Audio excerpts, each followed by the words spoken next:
Voilà pour le contexte historique et pour la portée historique. Et je vais vous expliquer de façon très simple.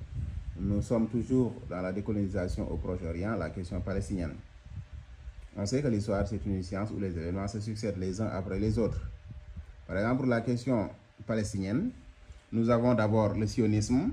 Le sionisme donne naissance à la résolution 181 de l'ONU qui divise la Palestine en État israélien et en État palestinien.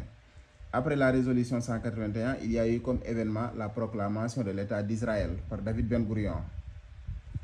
Avec la proclamation de l'État d'Israël, ou bien après la proclamation de l'État d'Israël, il y a eu la première guerre au Proche-Orient, c'est la guerre d'indépendance.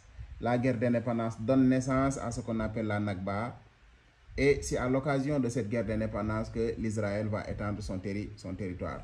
Donc un événement appelle un autre événement. Sionisme donne résolution 181, résolution donne proclamation de l'État d'Israël, la proclamation donne naissance à la guerre d'indépendance, la guerre d'indépendance donne naissance à la Nakba et à l'extension du territoire israélien. Maintenant, si on nous donne un texte par exemple, sur la guerre d'indépendance. On nous donne un texte ici, la guerre d'indépendance. Et on nous demande maintenant de dégager son contexte historique. Le texte, ça parle de la guerre d'indépendance. On nous demande de dégager son contexte historique. Contexte historique, c'est quoi? C'est l'ensemble des causes de l'événement. Quel est l'événement relaté ici? C'est la guerre d'indépendance. Et ces causes, il ne faut pas les chercher après la guerre d'indépendance, mais les causes de la guerre d'indépendance, il faut les chercher avant. Donc nous avons ici l'ensemble des événements qui se sont succédés avant la guerre d'indépendance. Ce sont ces événements qui ont causé la guerre d'indépendance. C'est le contexte historique. Maintenant, parmi ces événements-là qui ont causé la guerre d'indépendance, nous avons un événement qui est la cause directe. C'est la proclamation de l'État d'Israël. C'est la cause directe de la guerre d'indépendance. Donc nous pouvons dire que ça, c'est la cause directe.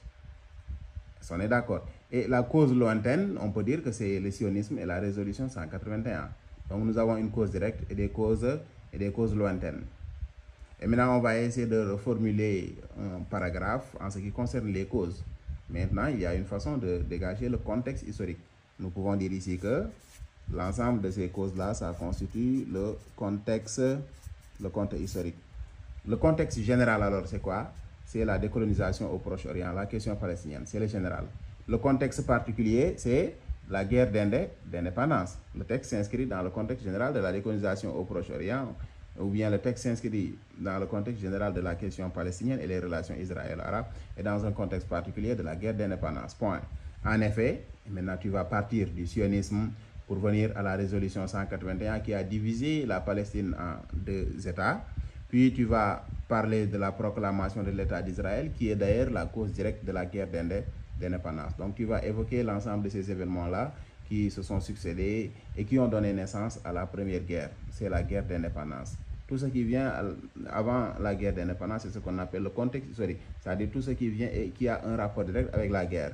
Tout ce qui est cause de la guerre, c'est ce qu'on appelle contexte historique.